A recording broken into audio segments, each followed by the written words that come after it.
தற்போது ராசாவின் வீட்டிற்கு போலீஸ் பாதுகாப்பு போடப்பட்டிருக்கிறது. நேற்று திமுக மற்றும் விசிகேவினர் இடையே நடைபெற்ற மோதல் சம்பவத்தால் இது குறித்து கூடுதல் விவரங்களோடு எமது செய்தியாளர் சுப்பிரமணியன் இணைந்திருக்கிறார். வணக்கம் சுப்பிரமணியன், கூடுதல் விவரங்கள். திமுக எம்பி ராசாவின் வீட்டிற்கு போலீஸ் பாதுகாப்பு என்பது போடப்பட்டிருக்கிறது. சென்னை மயிலாப்பூரில் இருக்கக்கூடிய அவரது வீட்டிற்கு பாதுகாப்பு பலப்படுத்தப்பட்டிருக்கிறது.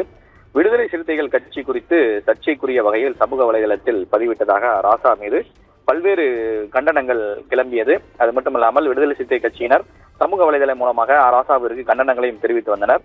நேற்று பெரம்பலூர் மாவட்டம் குன்னம் பகுதியில் விசிகவினருக்கும் திமுகவுக்கும் இடையே மோதல் ஏற்பட்டது. இருவரும் மாறி மாறி கைகலப்பில் ஈடுபட்டுக் கொண்டனர். இந்த சம்பவத்தின் தொடர்ச்சியாக திமுகவினரை கண்டித்து விசிகவினர் பல்வேறு இடங்களில் போராட்டத்திலும் ஈடுபட்டனர். சென்னை KK நகர் பகுதியிலும் இந்த போராட்டம் என்பது நடத்தப்பட்டது. இந்த நிலையில் ராசாவுடைய வீட்டை முற்றுகையிட்டு விடுதலை சிறுத்தை கட்சியினர் போராட்டத்தில் ஈடுபட இருப்பதாக தகவல்கள் வெளியாகி இருந்தது. அதன் தொடர்ச்சியாக தற்போது பாதுகாப்பு பலப்படுத்தப்பட்டிருக்கிறது.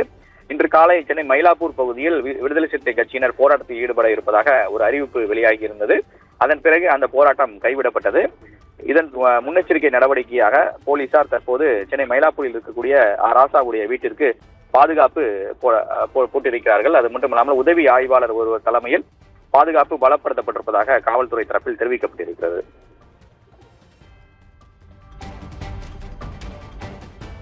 தகவல்களுக்கு நன்றி சுப்பிரமணியன்.